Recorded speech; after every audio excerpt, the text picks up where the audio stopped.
Assalamualaikum warahmatullahi wabarakatuh. Kami akan menjelaskan tentang laporan akhir yang berjudul manfaat dan resiko senyawa karbon dalam daging kambing dan arang. Daging kambing adalah salah satu bahan pangan yang banyak digemari karena rasanya yang khas dan kandungan nutrisinya yang tinggi.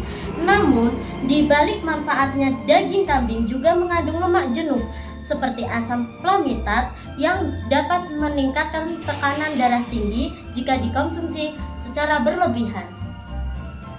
Nah, kalau saya boleh tahu, Dok, hipertensi itu secara harafiah pasien yang dikategorikan hipertensi itu pripun, Dok, kalau kita menjelaskan ke teman-teman nih. Jadi kalau orang bilang hipertensi itu sama dengan darah tinggi lah gitu ya. Jadi mudahnya kalau untuk awam, kalau kita punya tekanan darah lebih dari 140/90 itu dikatakan hipertensi. Cuman hati-hati loh, beda. Hipertensi itu kita ngukur tensinya itu pada saat istirahat duduk. Jadi kadang-kadang kan orang habis olahraga langsung tensi, pasti tinggi.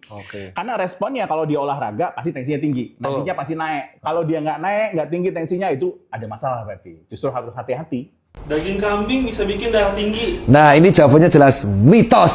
Iya. Jadi yang menyebabkan daging kambing itu, sate daging kambing atau tongseng, tengkleng dan gulai itu jadi meroket adalah komponen garam dan kecapnya yang berlebihan. Segala sesuatu makanan yang rasa-rasa itu resikonya tinggi. Makanya kalau sudah tahu terlalu asin ya jangan makan berlebihan. Kalau daging kambingnya malah sehat, proteinnya tinggi, malah melebihi dari sapi. Sudah gulai, tongseng, santan, kasih kecap, kasih garam, udah. Terus begitu naik tensi, enak. Yang disalahin siapa? Kambingnya. Kambingnya itu korban fitnah. Masalahnya menjadi lebih besar ketika daging dimasak dengan cara dibakar menggunakan arang. Pada suhu yang sangat tinggi, lemak dari daging akan menetes ke bara arang dan menghasilkan asap hitam yang mengandung senyawa karbon berbahaya seperti PAH atau polycyclic aromatic hydrocarbons. Asap ini menempel kembali pada daging, terutama pada bagian yang gosong. Karsinogenik adalah zat, bahan, atau agen apapun yang berpotensi menyebabkan kanker dan merusak DNA dan memicu pertumbuhan sel abnormal di dalam tubuh.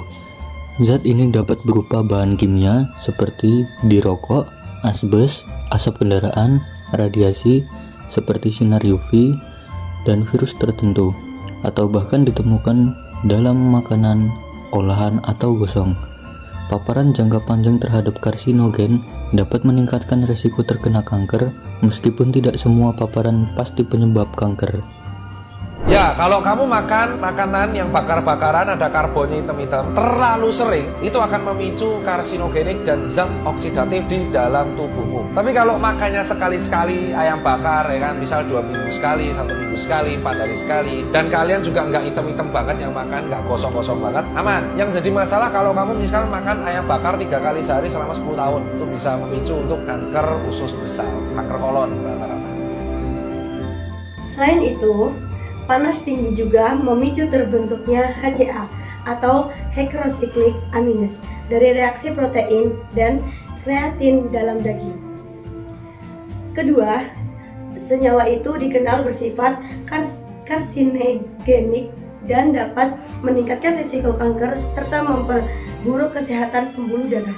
Karena itu, mengonsumsi daging kambing yang dibakar terlalu gosong dapat berbahaya bagi kesehatan.